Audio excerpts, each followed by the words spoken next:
Welcome to the Wednesday thing. This session is Worry in a Hurry, and it's a quick fire session on understanding and managing worry, anxiety and panic. The Wednesday thing is a set of skills development sessions that the College Wellbeing Officers from the Counselling and Mental Health Service run. We present them lecture style rather than as a workshop or group, as this is what feedback indicated would be preferred. The materials that we would have given out in a face-to-face presentation have been hyperlinked on our website under the Wednesday thing and then the respective session. And within the presentation, we've referred to the use of them and highlighted it using red underlined text, so you can follow along with them if you wanted to. They're also referenced with their links at the end of this presentation.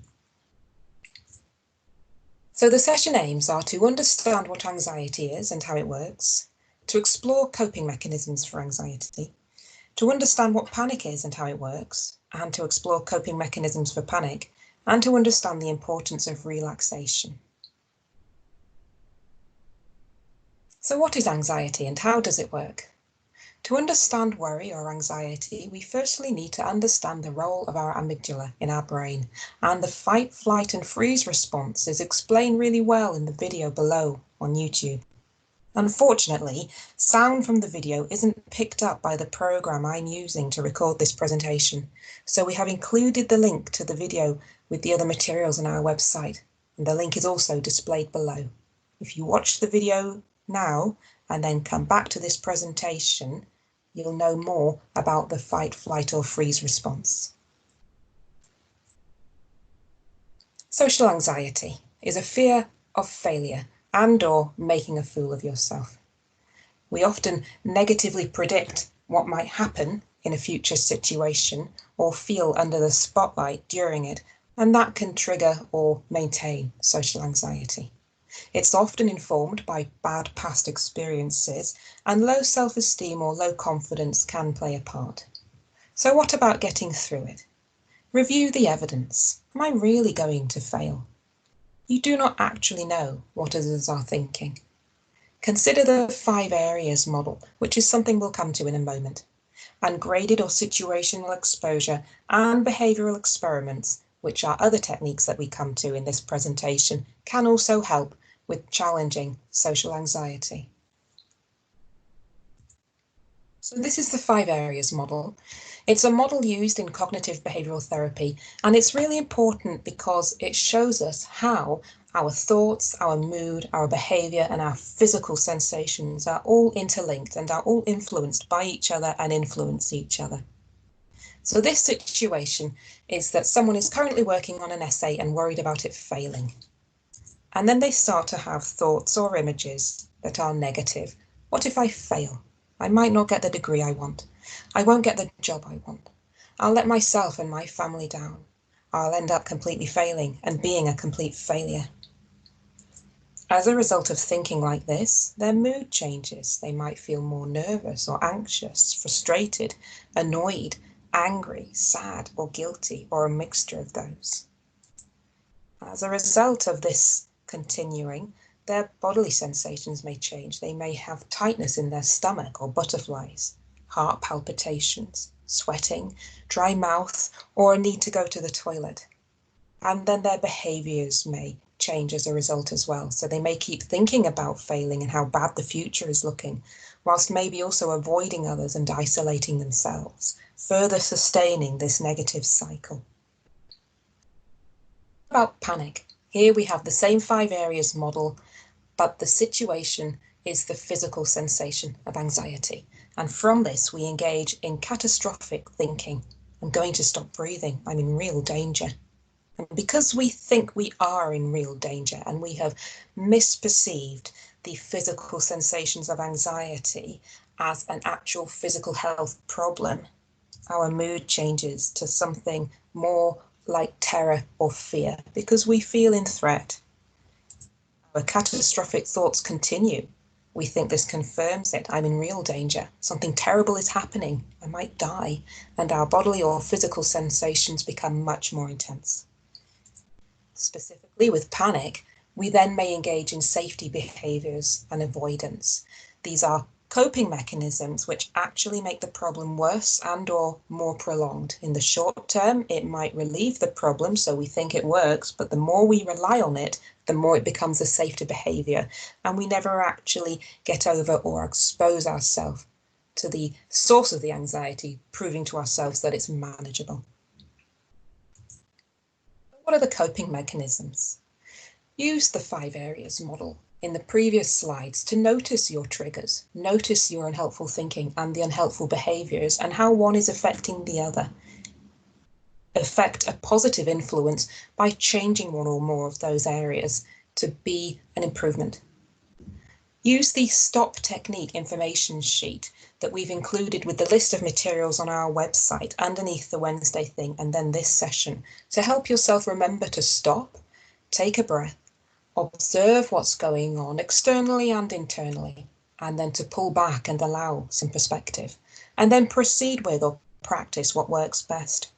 The STOP technique is useful in remembering there's a quick and efficient procedure out there to make us stop and not react immediately to whatever stimulus is making us feel anxious. Use the worry tree technique to help sort your worries into ones you can do something about, practical ones, and ones you can't, hypothetical ones. And with the practical ones, use the tree to devise an action plan of when and how you are going to address it. This can help you feel more in control. Use the problem-solving worksheet to help break a problem down into more bite-sized components and tackle each component separately, both to help a problem feel more manageable, but also to potentially consider options or answers you hadn't previously thought of. The problem-solving worksheet also asks you to think through a possible solution before you action it to make sure that it is possible. Use the worry time or postponing worry information sheet to help control how much of your worrying affects other areas of the day and address them in a controlled and specific time of the day instead. When worry time is over, it's time to stop worrying and focus on something else. Positive affirmations. Look at the evidence. Remember what you're capable of and what you've done and achieved already. Say it aloud or list it and keep it in view. Use the behavioural experiments information sheet and the situational exposure information sheet to gradually expose yourself to anxiety symptoms to confirm or deny the catastrophic belief, and to remove safety behaviours and avoidance, and to hopefully thereby minimise the duration of your anxiety over time as you realise that the anxiety doesn't last, or that the issue or event isn't as nerve-wracking as you thought it would be. For example, someone who is worried about presenting might first present to just 1 or 2 trusted people about a familiar topic to them, and gradually increase the difficulty in separate stages, monitoring how their anxiety may peak and eventually start to decline as they progress.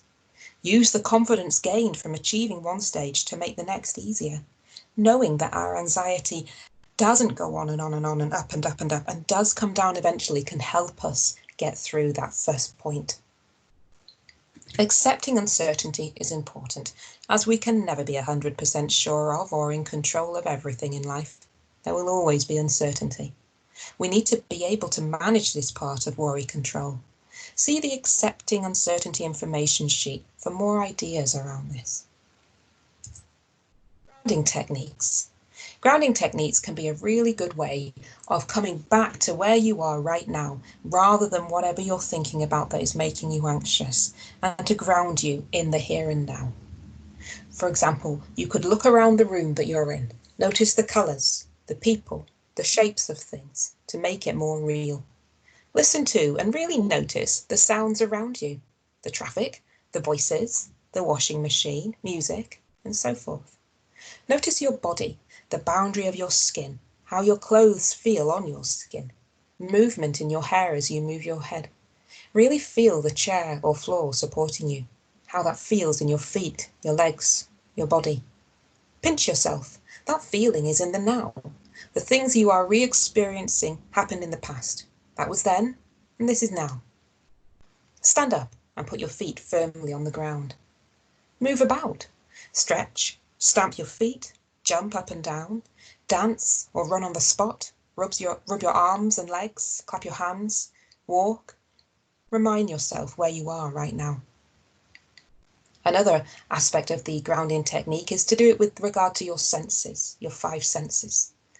So think about 5 things you can see, for example, 4 things you can hear, 3 things you can touch and touch them, 2 things you can smell or like the smell of, and 1 slow, deep breath.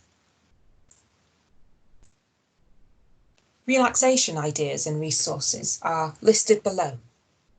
Try or use the progressive muscle relaxation technique sheet to explore a new relaxation method. Guided imagery. YouTube and Google have plenty of suggestions and apps for this, and we've included an example here in the mountain walk guided imagery video on YouTube. When you play this, maybe be somewhere relaxing, find some quiet space in the house or outside so that you can really involve yourself in it. Mindfulness can be a good relaxation technique for helping you focus on the now and not the past future concerns. See the What is Mindfulness information sheet if you need more information on what mindfulness is. Breathing exercise can help with relaxation, but also with managing the levels of CO2 and oxygen in our system in heightened anxiety or panic states. See the breathing retraining information sheet as one of many examples of a breathing technique. And consider practicing it whilst you feel okay, so that it's more to hand should you need it in a moment of anxiety or panic. And do things you enjoy and being with others who you enjoy spending time with. Other things to consider include your diet. For example, caffeine, alcohol or sugar. Stimulants can increase your anxiety levels or susceptibility to it.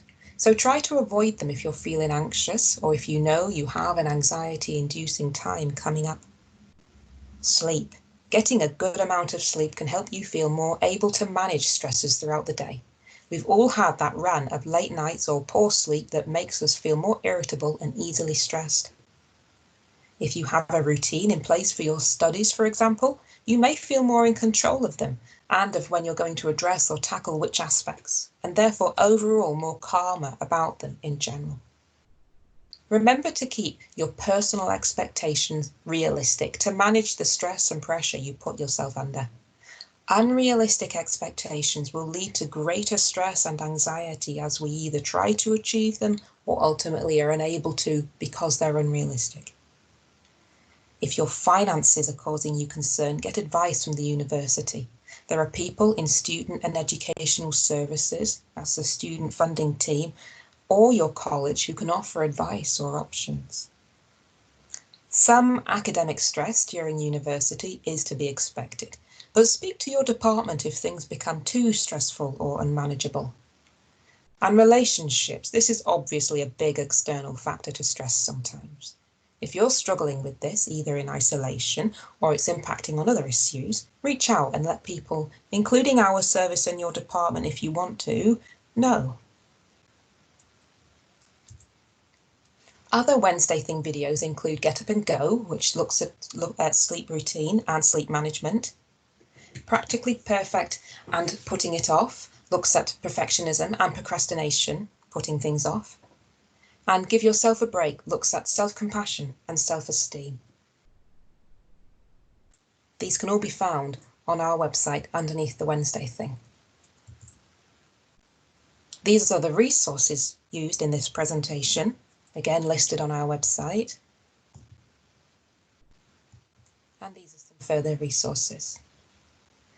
Thank you for listening to this Wednesday Thing session. I hope it's been helpful.